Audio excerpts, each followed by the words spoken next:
नमस्कार दोस्तों। अब क्रिया मात्र 3 ही ट्रिक में मैंने क्रिया आपको पिछले वीडियो में संपूर्ण रूप से बता दी है। दोस्तों, संधि 3 ही प्रकार की क्यों होती है ये भी मैंने आपको पिछले वीडियो में अच्छी तरह समझाया है। और दोस्तों, 3 प्रकार की संधि क्यों होती है, फारसी शब्द एक ही ट्रिक में एक कहानी के माध्यम से मैंने आपको याद कराया है। नमस्कार दोस्तों, बागड़ा पब्लिकेशन ऑनलाइन क्लासेज के यूट्यूब चैनल पर आपका हार्दिक स्वागत है। दोस्तों, मैं सोहन बागड़ा। अपने पिछले वीडियो में व्यंजन संधि का पूर्ण रूप से अध्ययन कर लिया था। अब अपन इस वीडियो में विसर्ग संधि का अध्ययन करने जा रहे हैं।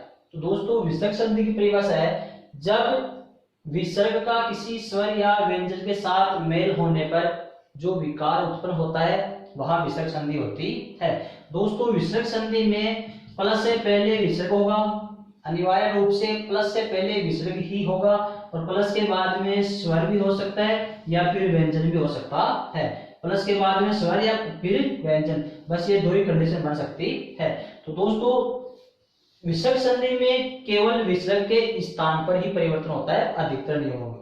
तो विसर्ग संधि के भेद नहीं है, विसर्ग संधि के नियम है। जिस प्रकार से व्यंजन संधि के नियम थे उसी प्रकार से विसर्ग संधि के अपना नियम है।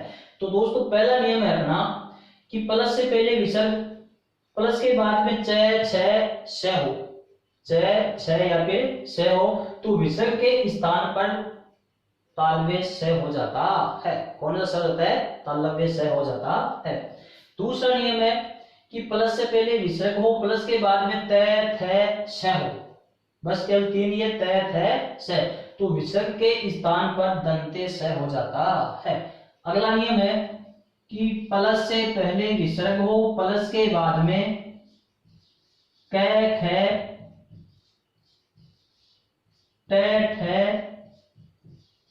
प फ या फिर स मूर्धन्य स हो तो विसर्ग के स्थान पर मूर्धन्य स हलंत हो जाता है। दोस्तों, ये हो गया अपने तीसरा नियम। और चौथा नियम इसका दोस्तों, बल्कि अब आपको इसमें यहां पर ये देखना है कि विसर्ग से पहले क्या नहीं होना चाहिए? ए आ को छोड़कर स्वर होना चाहिए।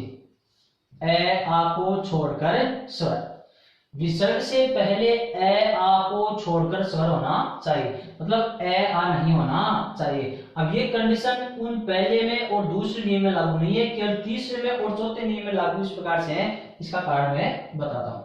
अब दोस्तों, ये है चौथा नियम, ये है कि प्लस से पहले विसर्ग हो, विसर्ग के बाद में क या फिर प, क या फिर प हो, और विसर्ग से पहले क्या होना चाहिए? ए आ। क्या होना चाहिए दोस्तों? ए और आ होना चाहिए। तो इसमें विसर्ग का लोप नहीं होता है, लोप नहीं होता है। दोस्तों, क्या बताया मैंने कि ये नियम विसर्ग से पहले ए आ होना चाहिए, इसमें विसर्ग से पहले ए आ नहीं होना चाहिए। अब ये कंडीशन इस प्रकार से लागू है क्योंकि इसमें प्लस के बाद में क और प है, तो इसमें भी क और प दोनों इसमें भी शामिल है। इस प्रकार से दोनों नियमों में अंतर यह रहेगा कि इसमें तो विसर्ग से पहले ए आ होना चाहिए और इसमें विसर्ग से पहले ए आ नहीं होना चाहिए। तो अगर ये कंडीशन हो तो विसर्ग के स्थान पर आपका मूर्धन्य स हो जाता है, और ये कंडीशन हो तो विसर्ग का लोप नहीं होता है, विसर्ग ज्यों का त्यों रह जाता है। तो दोस्तों, चारों नियम, ये विसर्ग संधि के 4 नियम हो गए। चारों नियम साथ इसलिए लिखे हैं मैंने क्योंकि चारों नियम सेम से है।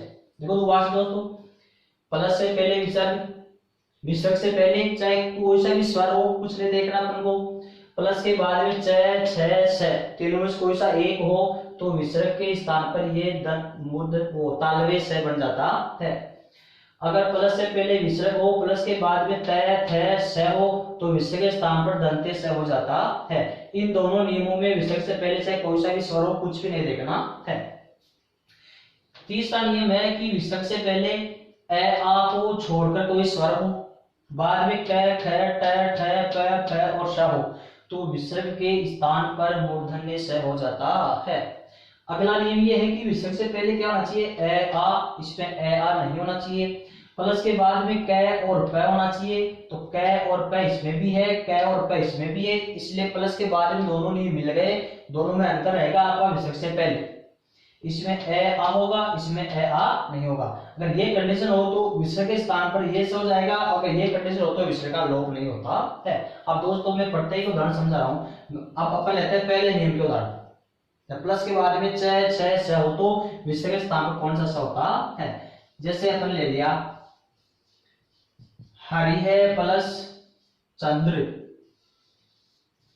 दु है प्लस शासन, नी है प्लस छल, नी है प्लस चल,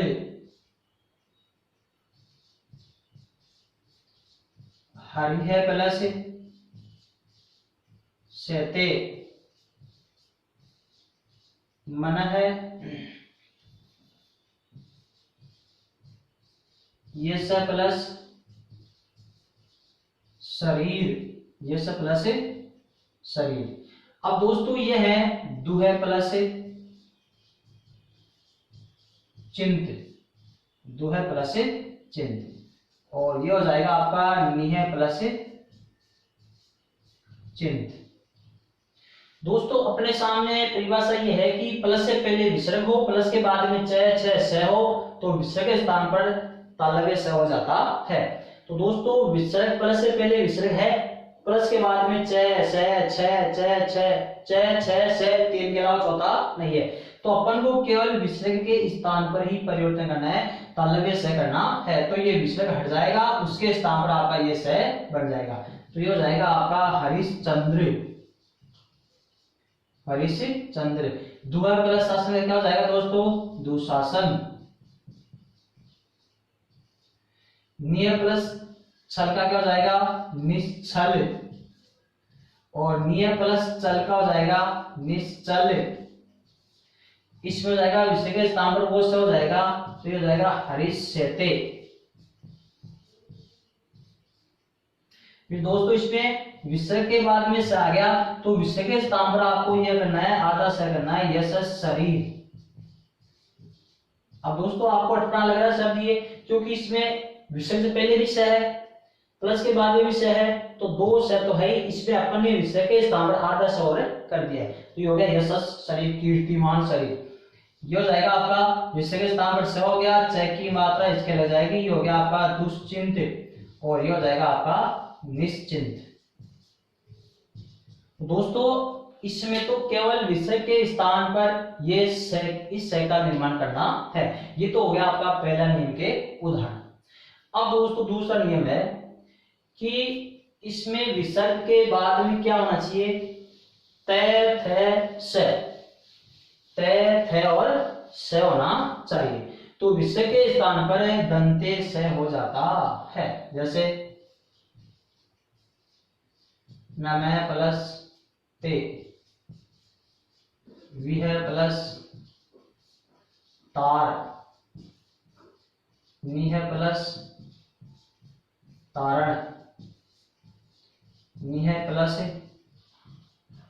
संतान, दुह प्लस साहस, निह प्लस संदेह। अब दोस्तों अपने सामने ये है, प्लस से पहले विसर्ग है, प्लस के बाद में तय ठ स होना चाहिए। तो विसर्ग के स्थान पर आपको ये स बनाना है। तो इसमें तय तय स है, तो विसर्ग के स्थान पर आपको दंते स लिखना है, हलंत। हो जाएगा आपका नमस्ते। इसमें विसर्ग आ गया, बाद में तय आ गया, तो विसर्ग के स्थान पर आधा सही हो जाएगा, तो ये हो जाएगा आपका विस्तार। दोस्तों इसका हो जाएगा आपका निस्तारण।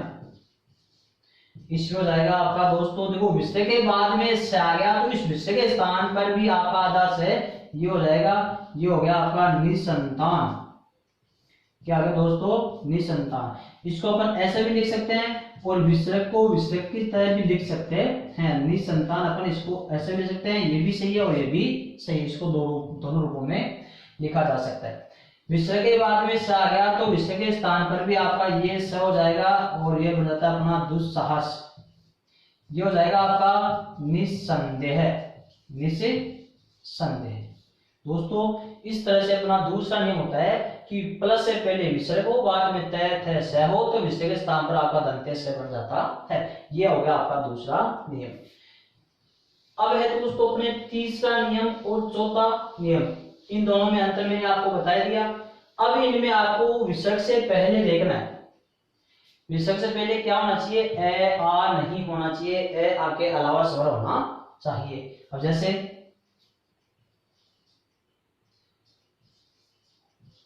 निह प्लस कपट, दुह प्लस फल, निह प्लस पाप,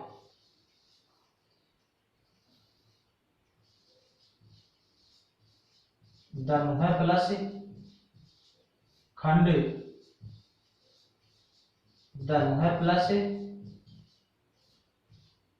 टंकार, राम प्लस षष्ठी,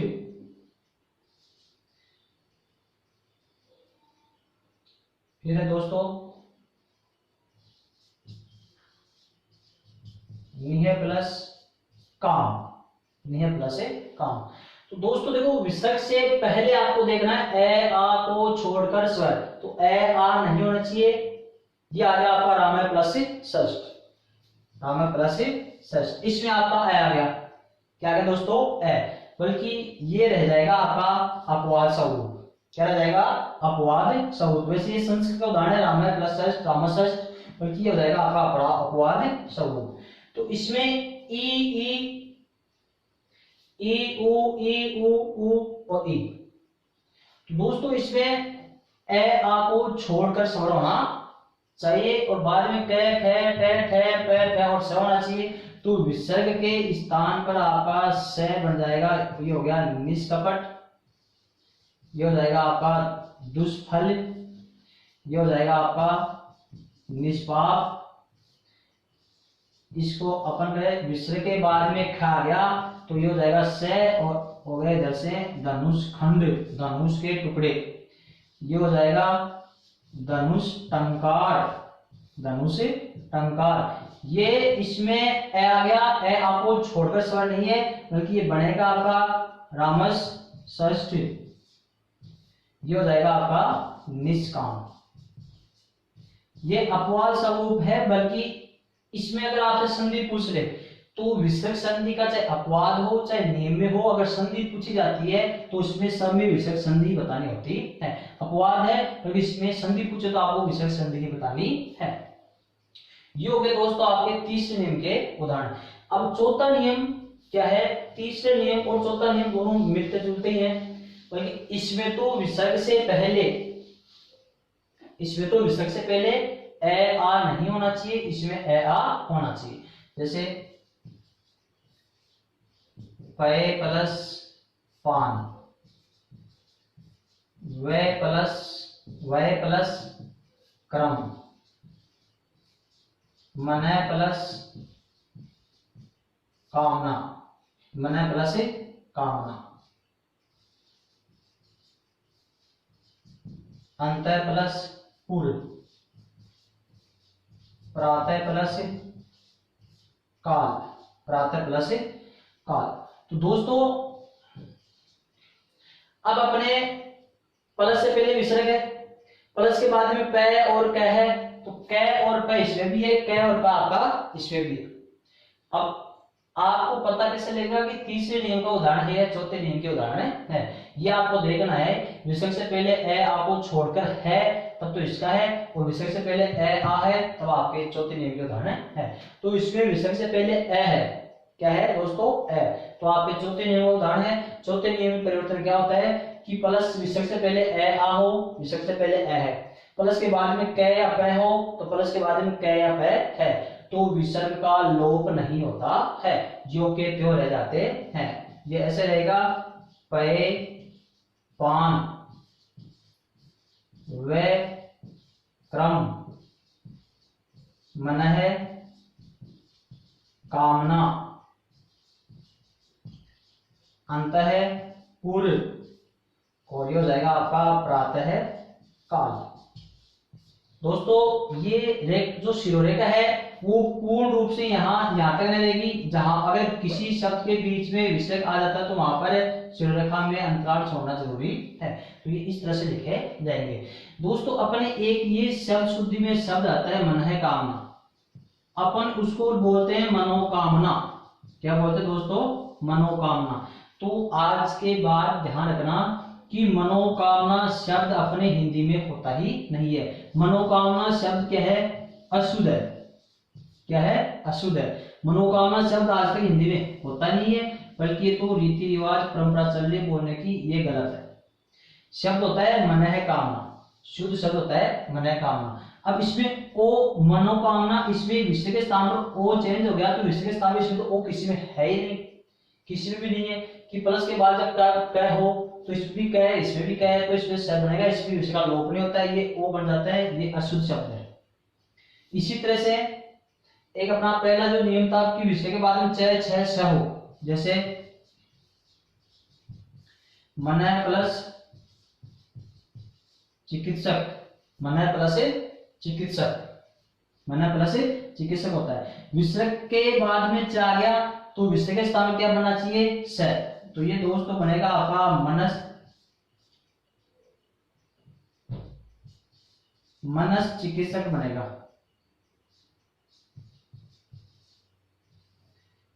क्या बनेगा दोस्तों? मनस चिकित्सक बनेगा।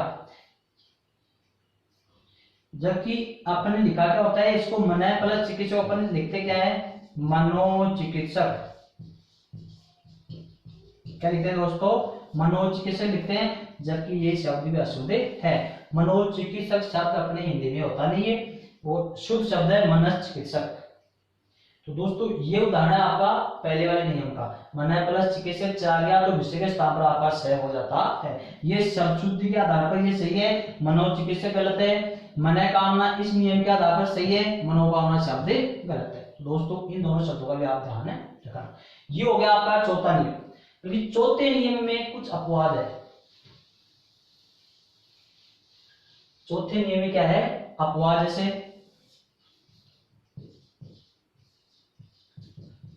पर प्लस पर, प्लस पर, पूरा है प्लस कार, श्रेय प्लस कर, वनः प्लस पति, वाचा प्लस पति, नमः प्लस का। दोस्तों विसर्ग से पहले ए है, विसर्ग के बाद में क और प है, तो क और प इसमें भी है, क और प इसमें भी है, बल्कि इसमें तो ए आ नहीं होना चाहिए, तो इसमें ए आ होना चाहिए। तो ये चौथे नियम के परिभाषा के आधार पर सही उत्तर है। चौथा नियम है कि विसर्ग से पहले ए आ तो विसर्ग से पहले ए है, बाद में क और प होना चाहिए, तो क और प भी है। तो ये उदाहरण चौथे नियम के अनुसार है। क्योंकि चौथे नियम क्या कहता है कि विसर्ग का लोप नहीं होना चाहिए, बल्कि इनमें विसर्ग के स्थान पर क्या होता है आपका? ये दंते स हो जाता है हलंत। तो पर प्लस पर का क्या बनेगा? परस्पर। ये देखो ये सा आ गया इसमें परस्पर। अब ये इस नियम के हिसाब से परिभाषा मिलती है, बल्कि परिवर्तन इसके आधार पर नहीं हो रहा है। ये उदाहरण और ये उदाहरण दोनों की परिभाषा मिल रही है। यहाँ पर देखो क प, यहाँ पर भी क और प, बल्कि इसमें तो परिभाषा के आधार पर उदाहरण सही बन रहा है, बल्कि इसमें परिभाषा के अनुसार सही न बन करके इसमें विसर्ग के स्थान पर स हो रहा है परस्पर। पूरा प्लस का आगे क्या बन जाएगा? पुरस्कार। श्रेय प्लस कर का क्या बन जाएगा? श्रेयस्कर। वनः प्लस पति का वनस्पति, और वाचा प्लस पति का क्या बन जाएगा? वाचस्पति बन जाएगा। और नमः प्लस का आगे क्या बन जाएगा दोस्तों? नमस्कार। अब दोस्तों इसमें विसर्ग के स्थान पर आपका दंते से हो रहा है। तो आप कहेंगे कि इनको इसमें ले चले अपन कि विसर्ग के स्थान पर ये दंत्य से इसमें हो रहा है, क्योंकि इसमें ये उदाहरण इसमें नहीं जा सकते, क्योंकि इसमें प्लस के बाद में तय थ स होना चाहिए, तो इसमें तय थ स नहीं है। ये है तो इसी नियम के उदाहरण, बल्कि है इसमें अपवाद। अब दोस्तों आपसे एक उदाहरण ये आ गया और एक उदाहरण जैसे मान लो ये आ गया। अब ये दोनों यहाँ पर देखो, विसर्ग से पहले ए, विसर्ग से पहले ए, बाद में क और बाद में क, दोनों सेम है, परिभाषा मिली, बल्कि इसमें तो नियम के अनुसार परिवर्तन हो रहा है, इसमें नियम के अनुसार परिवर्तन न होकर के ये सौर है नमस्कार। अब इन दोनों में आपसे संधि पूछ ले तो ये है तो अपवाद, बल्कि दोनों में ही आपकी विसर्ग संधि ही मानी जाएगी। अगर नमः प्लस काल आ जाए, इसमें संधि पूछे तो विसर्ग संधि है, प्रातः प्लस काल आ जाए तो संधि पूछे तो विसर्ग संधि है, क्योंकि व्यंजन संधि में और विसर्ग संधि में कोई नियम नहीं चलते। नियम तो याद करने का तरीका है, बल्कि किसी भी नियम का, किसी भी अपवाद का कोई उदाहरण हो तो आपको उसमें व्यंजन और विसर्ग संधि बतानी है। तो दोस्तों इस प्रकार से अपने विसर्ग संधि के ये 4 नियम पूरे होते हैं। तो बात क्लियर दोस्तों, प्लस के बाद में च छ स हो तो विसर्ग के स्थान पर ये स हो जाएगा, प्लस के बाद में तय थ स हो तो विसर्ग के स्थान पर ये स हो जाएगा, प्लस के बाद में क ख ट ठ प प स हो तो विसर्ग के स्थान पर मूर्धन्य स हो जाता है। इसमें भी प्लस के बाद में क और प है, बल्कि विसर्ग से पहले ए आ हो तो विसर्ग का लोप नहीं होगा, और ए आ को छोड़ो तो विसर्ग के स्थान पर मूर्धन्य स हो जाता है। उन दोनों में विसर्ग से पहले कुछ नहीं देखना है, इन दोनों में देखना है, क्योंकि यहाँ पर क और प दोनों सेम है। तो दोस्तों अपने विसर्ग संधि के 4 नियम पूरे होते हैं। अगला नियम अपना 5वां नियम, विसर्ग संधि में 4 उपसर्ग काम में आते हैं। एक तो निर, निस, दूर और दुस। निर, निस, दूर, दुस, ये 4 उपसर्ग है। ये दोस्तों क्या है, 4 उपसर्ग है।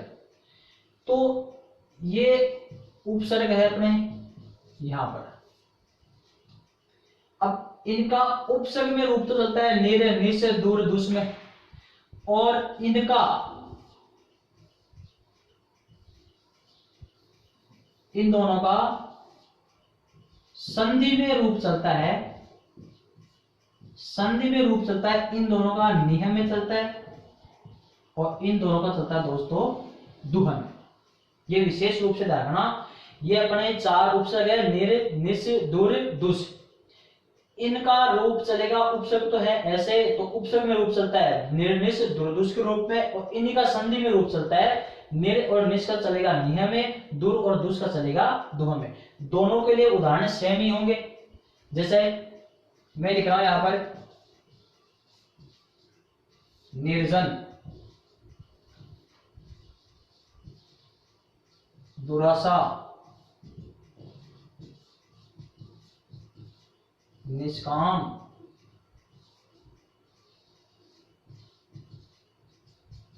दुस्साहस,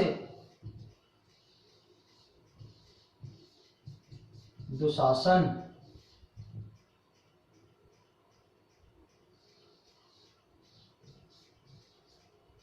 दुर्गम, क्या क्या दोस्तों, दुर्गम, और ये हो गया निश्चल। अब दोस्तों ये आपके सामने उदाहरण है, इनमें आपसे उपसर्ग पूछ ले और इन्हीं में आपसे संधि पूछ ले, तब दोनों का रूप अलग अलग है। उपसर्ग में रूप ये चलेगा, संधि में रूप ये चलता है, बल्कि दोनों के लिए उदाहरण सेम होंगे। अब निर्जन शब्द है, इसमें आपसे उपसर्ग और मूल शब्द पूछे तो निर्जन में आपका होगा निर उपसर्ग है प्लस जन मूल शब्द है। ये तो रूप बन गया दोस्तों आपका उपसर्ग में। अब यही संधि में रूप बनेगा आपका, निर का रूप संधि में क्या चलता है, नि है, तो ये हो जाएगा आपका नि है प्लस जन। इसका उपसर्ग में रहेगा आपका दुर प्लस आशा, इसी का संधि में रूप रहेगा दुह प्लस आशा। इसका हो जाएगा निस, उपसर्ग में रूप रहेगा निस प्लस काम, संधि में रूप रहेगा इसका निह प्लस काम। ये इसका हो गया, ये इसका हो गया, ये इसका हो गया। अब इसका उपसर्ग में रूप रहेगा दुस प्लस साहस, और संधि में रहेगा इसका रूप दुह प्लस सहस। दोस्तों ध्यान ये देने की बात है यहाँ पर कि यहाँ पर स चाहे कोई सा भी हो, तालव्य स हो, मूर्धन्य स हो, चाहे दंते स हो, आपको स केवल दंते स ही करना है। कैसे?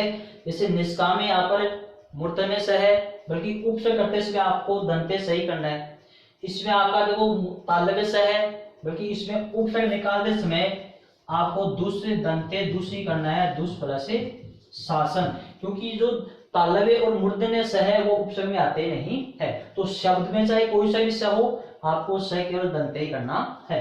अब इसमें दूसरे तालव्य है बल्कि आपको दंते करना है। इसमें इसका संधि विच्छेद होगा दुह प्लस शासन। अब दुर्गम है, उसका हो जाएगा उपसर्ग में दुर प्लस गम हो जाएगा, निश्चल में निश प्लस छल हो जाएगा, और इन्हीं दोनों का संधि में रूप हो जाएगा दुह प्लस गम, और उसका हो जाएगा निह प्लस गम। तो दोस्तों इन जो चार उपसर्ग है इनका विशेष रूप से ध्यान रखना है कि चार उपसर्ग कौन से हैं? निर, निश, दुर, दुस। उपसर्ग में रूप इनका ऐसा चलता है और संधि में रूप चलता है निह और दुहन। दोनों के लिए उदाहरण सेम ही रहेंगे, बल्कि निर्जन का उपसर्ग पूछे तब तो निर प्लस जन, और उसी निर्जन का आपको संधि विच्छेद पूछे तब निह प्लस जन। स चाहे कोई सा भी हो, आपको केवल दंते सही करना है। तो दोस्तों इस प्रकार से अपनी विषयक संधि के 10 नियम पूरे होते हैं, और ये एक विशेष रूप से ध्यान रखना। अब दोस्तों अपन अगले वाले वीडियो में चलते हैं समास को लेकर के। समास के बाद में अपन शिक्षण विधियों में चलेंगे फिर बात। दोस्तों ये विषयक संधि हो गई। अपने चैनल को सब्सक्राइब, लाइक, शेयर करना ना भूलें, और आपके सहयोग से हम अपन आगे से आगे बढ़ते जाएंगे। धन्यवाद।